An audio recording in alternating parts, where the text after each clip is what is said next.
More than 4 million students started midterm exams.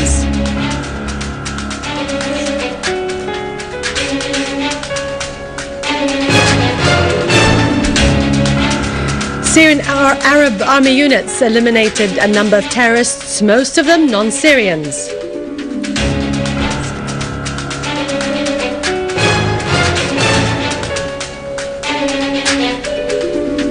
Iraqi army continues operations against tens of ISIS terrorists.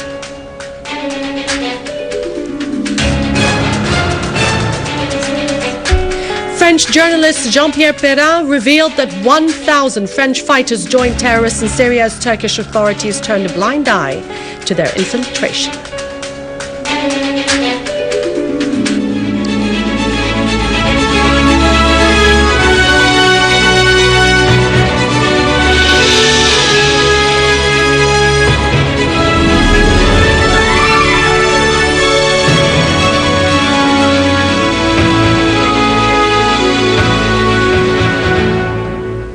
Good afternoon. Welcome to our news bulletin for this afternoon. I'm Dania Nizam.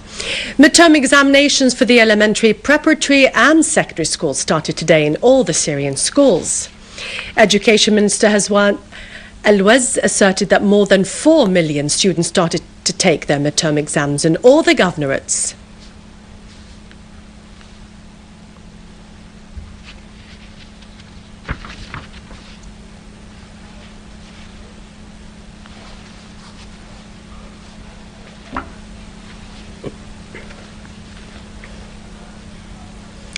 The Ministry of Health launched today the second national vaccination campaign against polio. The 5-day campaign is aimed at about 2.2 million children under the age of 5. The first national vaccination campaign had finished last month, including more than 2 million children.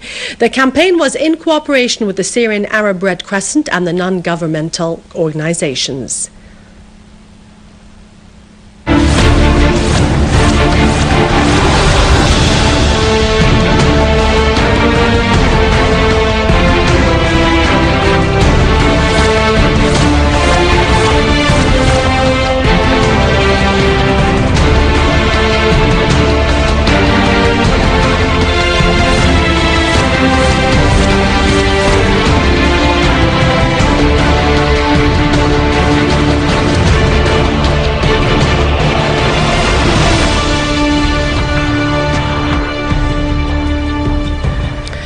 The Syrian Arab army units eliminated a number of terrorists and destroyed their criminal tools in Homs, Aleppo and Daraa countryside. A military source mentioned that the Syrian Arab army units targeted terrorist gatherings in Dar al-Kubra, al-Khalidiyya, al-Wadiya and Mas'ada villages, also on the road between the two villages of al-Sultaniya and Abu al-Alaya, and in Talbisa, al-Ghantu, Burj Qai and Homs countryside, killing most of them and injuring others. The source added that the army forces confronted 2 infiltration attempts towards Al-Layramoun and Samiramis hotel in Aleppo, killing most of them. In the Syrian Arab army units targeted terrorists gatherings in Kawairis, the central prison, Kaskais, Kastel Harami, Haraitan, Yaqt al-Addas and Qadi Askar in Aleppo countryside. In the meantime, the Syrian Arab army units destroyed terrorist gatherings and their criminal tools in Atman town and Daraa countryside.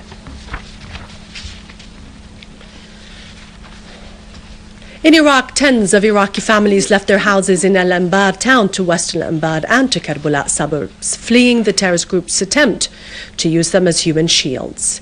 Meanwhile, Iraqi command of the land forces announced that 55 members of the so-called Islamic State of Iraq and Sham were killed. Also, the Iraqi forces of fighting terrorism said that the security forces and the tribal fighters in the area are controlling 75% of Al-Fallujah suburb.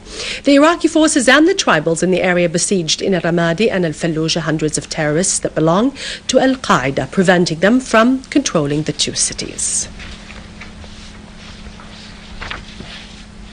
The Iranian Foreign Ministry spokeswoman Mardia Afkam stressed that the death of the Saudi terrorist Majid al-Majid won't stop a country from the international and legal following up to the terrorist attack case that targeted the Iranian embassy in Beirut on November 19th. Afgham said that the death of terrorist Majid will not affect Iran's intention to continue legal and international follow-up to the terrorist attack case that took place in front of the Iranian embassy in Beirut, which led to the martyrdom of one of the Iranian diplomats and the wife of another Iranian diplomat there.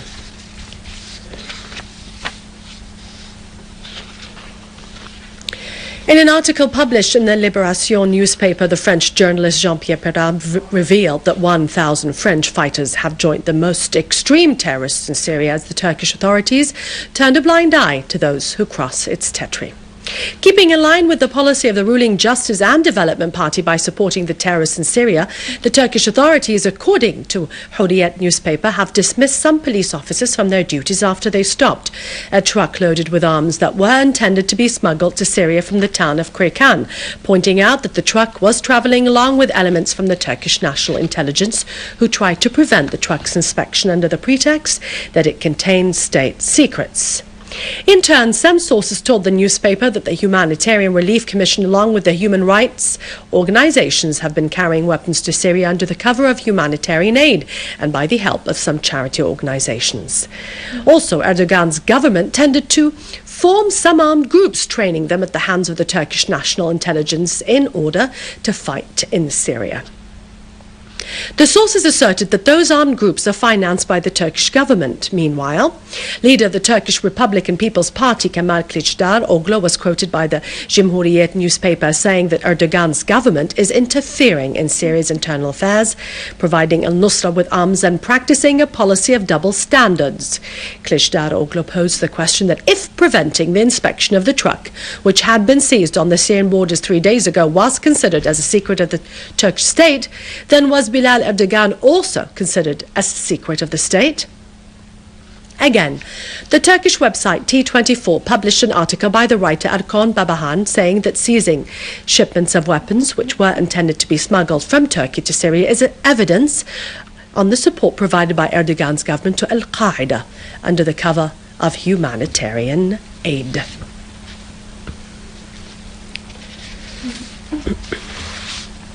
With this, we end our news for today. Thank you for watching us. For more details about Syria and the region and to view this bulletin again, you can always visit our website in English, syriaonline.sy. After the break, it's over to our latest business and market news with Vani Konjian. Long live Syria and God bless you.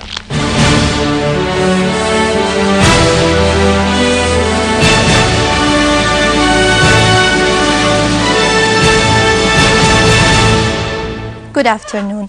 The Minister of Electricity and the Governor of Damascus countryside inspected the Arab gas line that was targeted by the armed terrorist gangs in Damascus countryside. The minister pointed out that maintenance teams were working around the clock to repair the damages caused by the attack so that the gas line would be in service again in the coming few days. He added that the terrorist attack had also resulted in the collapse of a number of towers and lines of high voltage. Director of the General Establishment of Cereals said that the quantities of soft wheat to be imported to Syria in line with the contract signed last year are estimated at 2.4 million tons, adding that these quantities have been shipped and would be received very soon. He pointed out that the mills have wheat that addresses the needs of the citizens for the coming 8 months. The real estate bank's deposits have recorded an 8-point increase between June and October, rising to more than 16 points. The bank's financial statements have indicated that the total amount of deposits have reached 30 billion Syrian pounds, apart from the bank's deposits of hard currency. The Cooperative Agricultural Bank in Sqeilbiya town in Hama province granted loans estimated at more than 227 million Syrian pounds to the farmers to secure their needs of agrarian production. The director of the bank said that granting these loans aimed at boosting economic efficiency in the agrarian domain and alleviating financial burdens the farmers were facing.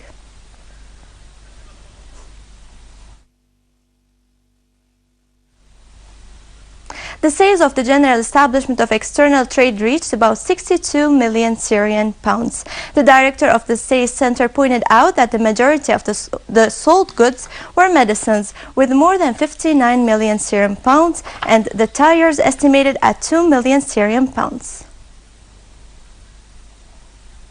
Minister of Agriculture's advisor for olive production revealed the working plan set by the ministry to improve the production of olive crops. The advisor pointed out that the working plan will be implemented in accordance with an executive program which started at the beginning of the year and would last for 4 years. He pointed out that the plan aims at improving the varieties of olive crops, the methods of fertilizing and irrigation.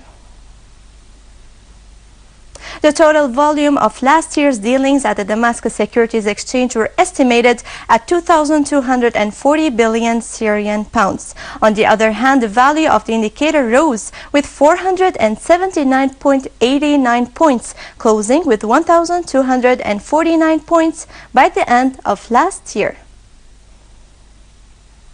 With this, we conclude our news. Thank you for watching us, and goodbye.